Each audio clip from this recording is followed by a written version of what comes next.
এক বণিকের দুই বউ ছিল। বড় বউয়ের থেকে বণিক ছোট বউকে বেশি ভালোবাসত। বড় বউয়ের মাথায় চুল ছিল না বললেই চলে, আর ছোট বউয়ের মাথায় ছিল কালো কুচকুচে একরাশ কোঁকড়ানো চুল। রূপের দেমাকে ছোট বউয়ের মাটিতে পাই পড়ত না। বলি শুনছ? ও ছোট বউ, ছোট বউ, আরে একবারটি শুনে যাও না। কি দরকার? আমাকে বলুন না। এ কি তুমি? আমি তো ছোট বউকে ডাকলাম, তোমাকে তো ডাকিনি। আসলে ছোট বউ চুলের পরিচর্যা করতে ব্যস্ত, তো তাই আমি ভাবলাম। হ্যাঁ, আমি তো রাত দিন রূপচর্চা নিয়েই ব্যস্ত। এমন ভাব দেখাও না দিদি, যেন সংসারের যাবতীয় কাজ তুমি একাই করো। এ কথা আমি কখন বললাম রে ছোট? বলতে আর কি বাকি রাখলে দিদি? তোমার কথার মারপ্যাচ কি আমি বুঝি না? যেহেতু স্বামী আমায় বেশি ভালোবাসেন, তুমি সব সময় চাও তার কাছে আমায় খারাপ প্রতিপন্ন করতে। কি আজে বাজে কথা বলছিস ছোট? শোনো বড় বউ, এই কথায় কথায় আর ঝগড়া করো না তো। ঝগড়া কি আমি করছি? ছোট তো সব সময়। বাজে কথা না বাড়িয়ে কাজের কাজ করো। যাও, আমার জন্য পানটা সেজে আনো। না চাইলে তো আজকাল কিছুই পাওয়া যায় না। আরে হাঁ করে দাঁড়িয়ে রইলে কেন? যাও না। ছোট বউ, ও ছোট বউ, আরে কাছে এসো না, কথা আছে। এই আপনি কিছু বলেন না বলেই না বড় বউ এত। আহা, বাদ দাও না ওসব কথা, কাজের কথা শোনো। কাল ভোরে উঠে আমি শহরে যাব বাণিজ্য করতে। ফিরবো এই হপ্তাখানেক পরে। বড় বউকে যেন আগে থেকে এসব কিছু জানিও না। কেন জানাবো না কেন? গতবার ওই অপয়া অনামুখ বড় বউয়ের মুখ দেখে বাণিজ্যে গিয়েছিলাম বলেই না লোকসান করে সর্বস্ব খুইয়ে খালি হাতে ফিরতে হয়েছিল। তা যা বলেছ, মুখ দেখলেই অযাত্রা। শোনো, যা বললাম মনে থাকে যেন। বড় বউ পান সেজে এক্ষুনি এসে পড়বে। তুমি এখন চুপ করো তো। ছোট বউ, একটু জল দাও তো। কি হলো? আবার চোখে জল কিসের? ও বড় বউ। ও কিছু না, হঠাৎ চোখে কি যেন পড়লো, তাই। ও তাই বলো, তাহলে অন্য কিছু নয়।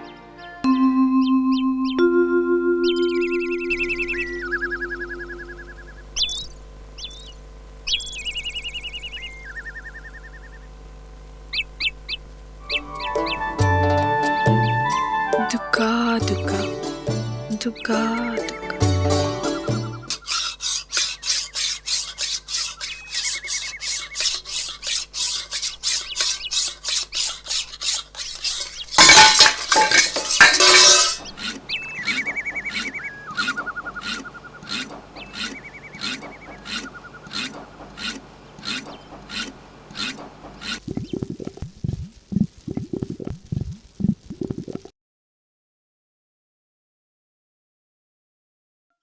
আমি জ্বর ছাড়িয়ে দেব ছোট?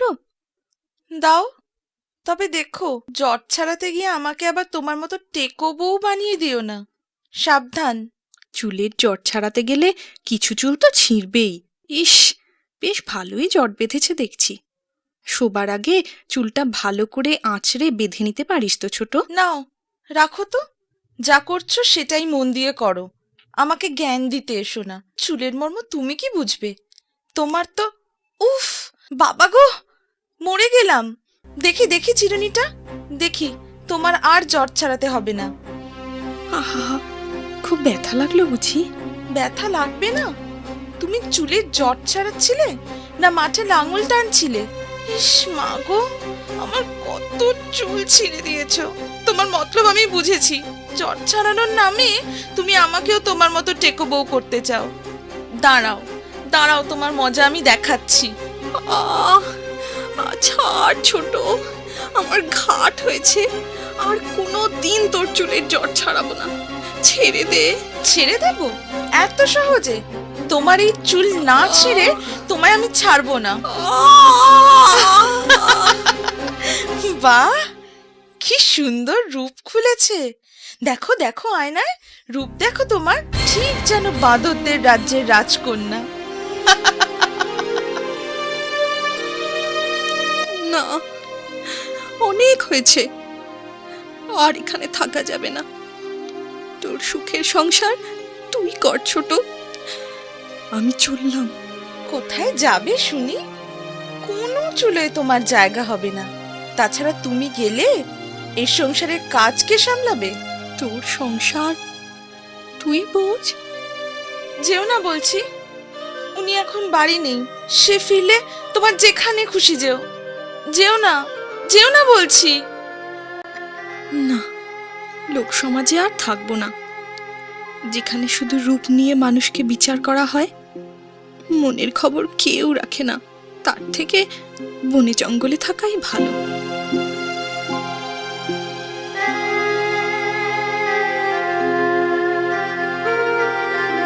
ইস, এই তুলো গাছটার নিচটা কিরকম অপরিষ্কার হয়ে আছে। আহারে বেচারা, একটু পরিষ্কার করে দিই।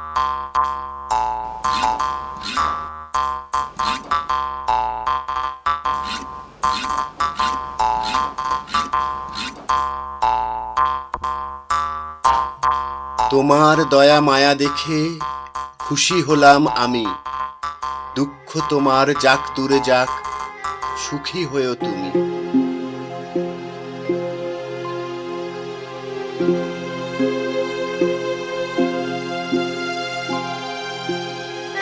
আহারে বেচারি কলা বউ কেমন হেলে রয়েছে। এক কাজ করি, একটা ভাঙা ডাল জোগাড় করে একটু ঠেকো দিয়ে দিই, তাহলে আর হেলে পড়ার ভয় থাকবে না। তোমার দয়া মায়া দেখে খুশি হলাম আমি। দুঃখ তোমার যাক দূরে যাক, সুখে থেকো তুমি।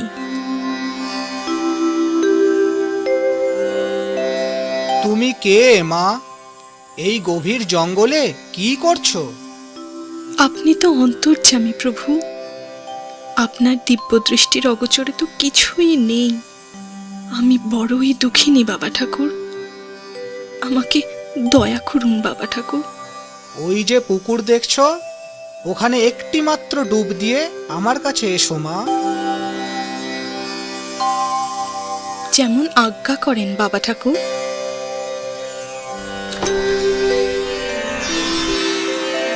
কি আশ্চর্য! এ কি আমার মাথা ভরা চুল, দুধে আলতা গায়ের রং, এ সবই বাবা ঠাকুরের দয়া। যাই, তার কথা মতো তার কাছেই যাই। ওঠো মা, এই ঝুড়িটা নাও, এই ঝুড়ি খুলে দেখো। বাবা ঠাকুর, এই ঝুড়ি ভরা এত সোনা দানা মণিমুক্ত, এই সব আমার? হ্যাঁ মা, সব তোমার। শুধু তাই নয়, এ ঝুড়ি কখনো খালি হবে না। ওতে যা ধনরত্ন আছে সব বের করে নিলেও দেখবে আবার ভরে গেছে। তোমার সরলতায় ও সততায় প্রসন্ন হয়ে এই উপহার দিলাম। যাও মা, সুখে শান্তিতে সংসার ধর্ম পালন করো। যথা আজ্ঞা প্রভু।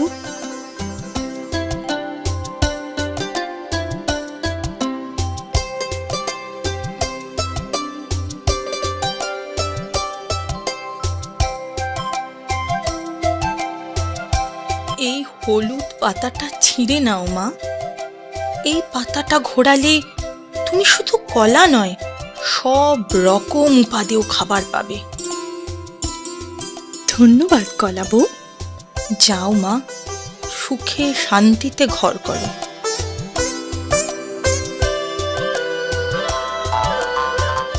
এই নিচের শুকনো ডালটা ভেঙে নাও মা। এটাকে ঝাঁকালেই শুধু সুতির কাপড় নয়, রেশমি মখমল যা চাও তাই পাবে। এখনই একবার ঝাঁকিয়ে দেখো। ধন্যবাদ, তোমার উপকার আমি কোনো দিনও ভুলব না। যাও, সুখে শান্তিতে জীবন কাটাও।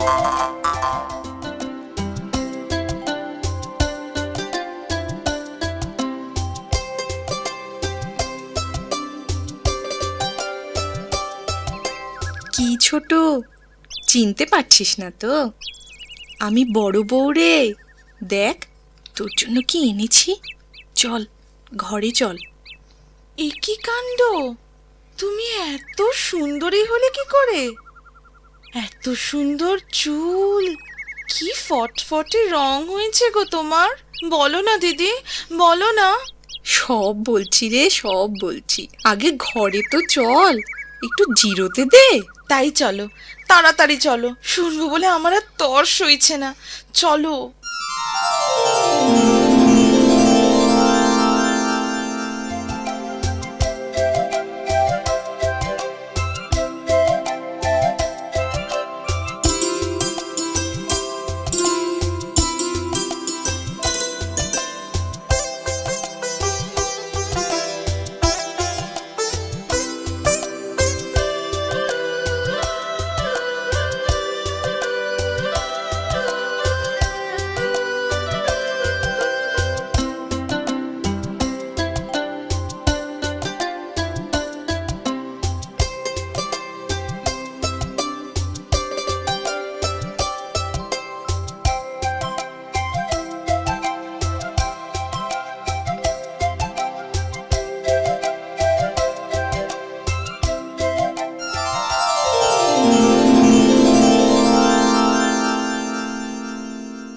তাহলে এই ঘটনা।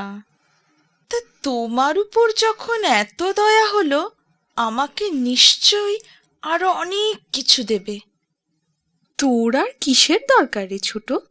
এ সব তো আমার একার নয়, আমাদের দুজনেরই।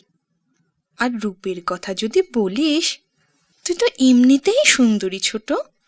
না বাবা, তোমার জিনিস তোমারই থাক। আজ দিয়ে কাল আবার খোঁটা দেবে, সে কি আমি জানি না? তাছাড়া তোমার দয়ার দান আমার চাই না। আমি কালই সেই মুনি ঋষির কাছে যাব। ওই পুকুরে ডুব দিলে আমি নিশ্চয়ই আরো সুন্দরী হব। তারপর সেই রূপ নিয়ে বাবা ঠাকুরের সামনে দাঁড়ালে আমি আরো অনেক বেশি উপহার পাব। বেশি লোভ করিস না ছোট, হিতে বিপরীত হতে পারে। তুমি থামো তো, এতে লোভের কি দেখলে? তুমি পেতে পারো আর আমি পারি না? আমি কিসে কম শুনি? সত্যি, তোকে বোঝায় কার সাধ্যি। যা ভালো বুঝিস কর, আমি আর বাধা দেব না। তুমি বাধা দিলেও বা কে শুনছে? আমি অত কারো বাধ্য নই। হ্যাঁ। ও সুন্দরী বউ, ও কেশবতী বউ, শুনছো? এই আমার পায়ের কাছের আবর্জনা একটু পরিষ্কার করে দাও না। আহা, কে এলেন রে? আবদার শোনো। আমি কোন দুঃখে ওসব করতে যাব শুনি? আমায় কি বড় বউয়ের মতো বোকা পেয়েছো? উপকার করলে আমি তোমায় উপহার দেব। উপকার করলে আমি তোমায় উপহার দেব? তোমার উপহারের প্রয়োজন নেই আমার। মুনি ঋষির থেকে আমি একটা নয়, 1 ডজন ঝুড়ি হাতাবো। যার কাছে ধনরত্ন আছে, তার কি আর শাড়ি গয়না খাবারের অভাব হবে? এই, সাবধান করে দিচ্ছি বুড়ো গাছ, শুভ কাজে যাবার সময় আর পিছু রেখো না।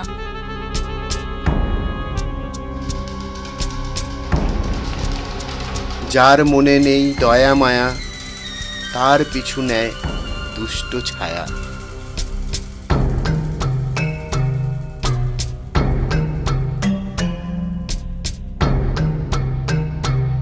আমার ঠেকনাটা পড়ে গেছে, গত রাতের ঝড়ে আমিও হেলে পড়েছি।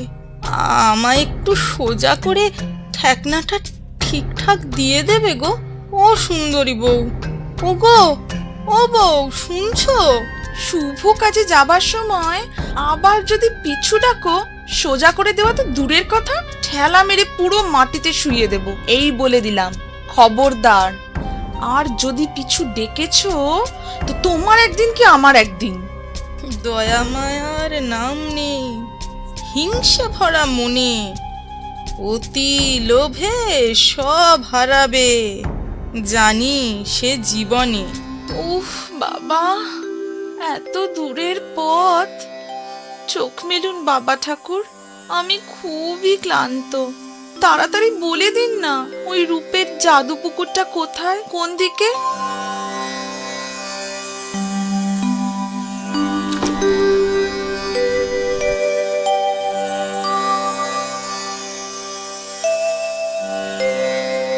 এক ডুবে যখন এমন রূপ খুলেছে, আরো কয়েকটা ডুব দিলে নিশ্চয়ই আমি পৃথিবীর সেরা সুন্দরী হব।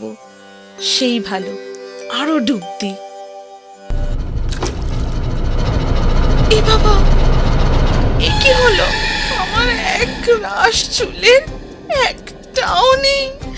অমন সুন্দর গায়ের রং এমন কালো হলো কি করে? এ আমার কি সর্বনাশ হলো! বাবা ঠাকুর, বাবা ঠাকুর, আমায় ক্ষমা করুন বাবা ঠাকুর, আমায় ক্ষমা করুন। আমার রূপ যৌবন আমায় ফিরিয়ে দিন। এ সাজা তোমার পাওনা ছিল। তুমি অতি লোভী, হিংসুটে, অবাধ্য। রূপ বলো, রত্ন বলো, কিছুই তুমি পাবে না। রূপের দেমাকে তুমি অন্যকে হেয় করতে। এখন এই কদাকার রূপ নিয়েই তোমাকে বেঁচে থাকতে হবে। দয়া করুন বাবা ঠাকুর, বাবা ঠাকুর দয়া করুন। আমি এখন কোন মুখে ঘরে ফিরবো? স্বামী আমায় ক্ষমা করবেন না। এ আমি কি করলাম? বড় বউয়ের দাসী হয়ে আমি বাঁচতে চাই না। মুখ তুলে দেখে মুনি ঋষি নেই, তিনি অন্তর্হিত হয়েছেন। শোকে বিলাপ করতে করতে এইভাবেই হিংসুটে ছোট বউয়ের মৃত্যু হয়। ওদিকে বড় বউ স্বামীর সঙ্গে সুখে ঘর সংসার করতে থাকে।